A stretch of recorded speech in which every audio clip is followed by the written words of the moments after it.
This is Fund It. When you subscribe, you turn knowledge into money.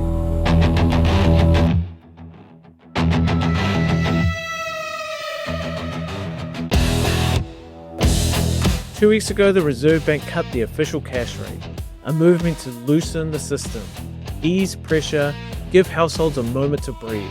Instead, the opposite happened. Swap rates surged, mortgage rates climbed, banks tightened the screws. It was as if the entire financial system looked at the Reserve Bank, paused, and decided to write its own script. Nick Tuffley, ASB chief economist, has spent years reading the signals most people never see. He knows why markets move when they should not. He knows what happens when policy intention collides with banking reality, and he knows the difference between noise and danger. Nick, how fragile is the New Zealand economy? We do see some good signs out there. So there's early signs that jobs growth is starting to pick up. I think one of the things that will have been sort of weighing people down, if you're in sectors that have been under quite a bit of pressure, if you're in, say, Wellington as well, and you are either working for the government or your business just relies on the spending of people working in government, you've had a lot more uncertainty about sort of where things are going to be going over the next little while, just as an example. So that job security is one key factor, and we do see that starting to improve. When we look through at the consumer spending front, you have been seeing some signs that there's a creep up in the value of what we're spending. And when you look at the volume of what we're buying, you can see that sort of durable goods have been picking up. So it's a good sign that people have been buying more electronics, have been buying more cars, because those are things where you tend to be reasonably confident you're still going to have a job before you going out and buying them. We have seen a lot of business confidence hanging around at relatively high levels, quite surprisingly high levels. There's been some signs that the mood has picked up a little bit since the Reserve Bank did that big cut back in October as well. Look, even the housing market looks like we may have just seen a little bit of a tick up in sales after quite a flat period as well. So look, green shoots do look like they're starting to come through. But boy, they have taken a long time. I was talking late last year about, recovery is coming. We're just going to need to be patient about the pace. But we've had to be a lot more patient than, what even I envisaged late last year. If the RBNZ was to cut more, how would that impact the inflation risk? So if the Reserve Bank's going to be cutting interest rates even further next year, I mean, the reason that we're doing that is because it's getting a little bit worried that the weakness in the economy is going to put a lot more downward pressure on inflation than what it's been anticipating. The Reserve Bank's in a position now where it's going, well, hang on, inflation's bounced up to 3%. We're pretty confident that just, that the softness in the domestic economy over the last 18 months is going to contribute to just pulling inflation back to 2% and holding it there. So it's more been focused on what's going to get inflation down to 2%. If it starts getting worried that actually inflation can start dropping below 2%, and then you're in the bottom half of the Reserve Bank's target band, that's when it will start getting nervous about, well, look, is the risk of inflation ending up being lower than we would like, just growing enough that we think we need to cut rates further? So that would be the rationale for cutting rates. So if anything, we're in an environment where, the economy looks like it'll pick up, but it's gradual. Although some of the inflation gauges are pretty sticky at the moment. So, it has had a challenge in the last few years getting inflation down.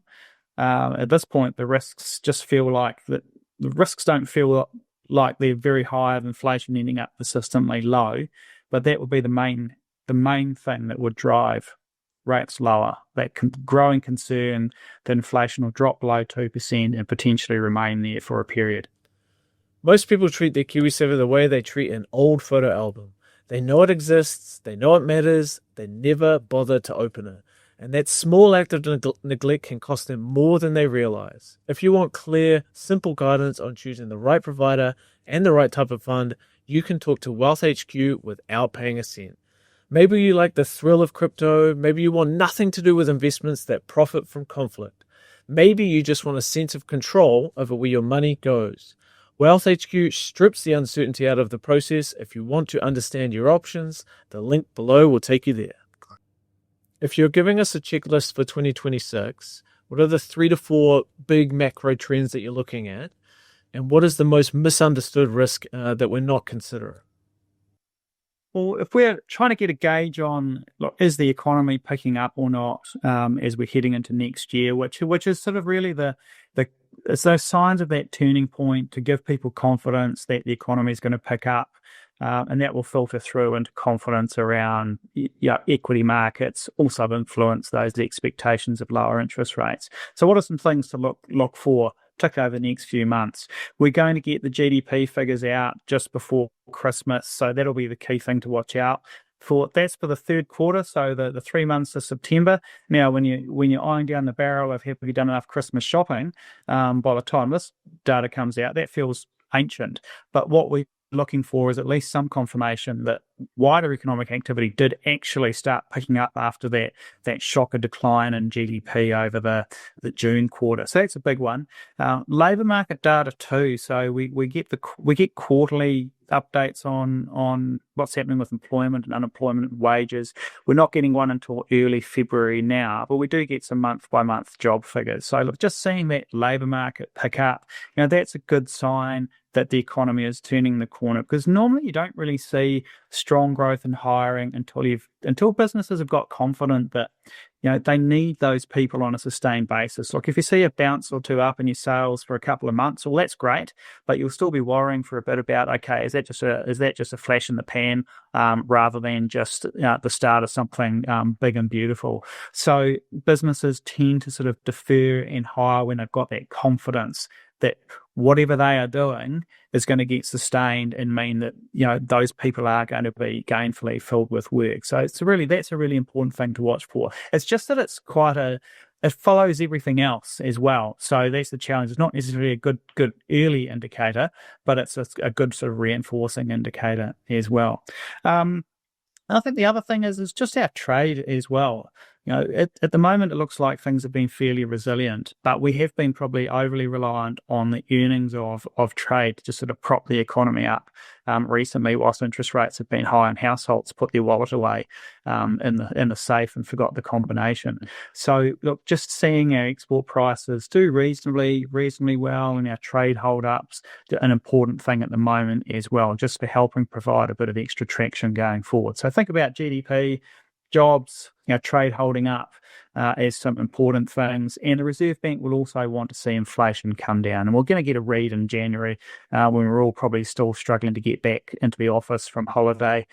We want to see inflation come down from that 3% as well. And good signs that sort of domestic related inflation is still easing, because that'll give the Reserve Bank confidence that it's on top of things. With the OCR so low, how does it help with New Zealand's big shortfall in infrastructure spending? Our interest rates are that the more positive that is for anybody wanting to borrow and fund anything. And that'll extend to the government as well, because it will just mean that there's, in the short term anyway, any debt that it issues to fund infrastructure, or even just, fund the business as usual spending for the government, the issuance cost will be down a bit. So yes, there's always a silver lining for the government out of lower interest rates. And look, also one thing we've got to bear in mind is that because we took on a truckload of debt during that COVID period, and we're still taking on a lot of debt, we've got a lot more we need to service, and interest rate costs have become quite a significant part of government spending. So lower interest rates will help those debt servicing costs over time as well, and just help out on the budget front. But it's always like double-edged sword. If interest rates drop very low, it's usually because there's a reason, and often that reason isn't good. It's because the economy's been weaker than expected, and inflation's dying down a little bit. So low interest rates, all good, but we sort of want things to, want a bit of moderation. And that sort of Goldilocks level of interest rates is probably where, a good sign that things are more in balance than, that sort of lurch from crisis to crisis. Next, so we've got a problem at the moment with investments and savings and productivity in New Zealand, and there's a problem with labour. We've got a lot of things to work through, so it's fingers crossed that 2026 is our year, right? Yes. Oh, hey, don't forget, hopefully we'll have a good summer as well. At least that might make us feel a bit better. But look, as we're going into election year next year, it is going to be the time to see if we do get some good vision out of our political leaders over just how they're going to sort of improve our quality of life. And productivity is a big part of that. You know, the stepping up our productivity growth is what means we can afford a lot more. It's what stops our kids from disappearing over to Australia in search of higher salaries. Nick Tuffley, ASB Chief Economist, appreciate your insights and we'll talk again soon. Pleasure. Most people treat their KiwiSaver the way they treat an old photo album. They know it exists, they know it matters, they never bother to open it. And that small act of neglect can cost them more than they realize. If you want clear, simple guidance on choosing the right provider and the right type of fund, you can talk to Wealth HQ without paying a cent. Maybe you like the thrill of crypto, maybe you want nothing to do with investments that profit from conflict. Maybe you just want a sense of control over where your money goes. Wealth HQ strips the uncertainty out of the process. If you want to understand your options, the link below will take you there.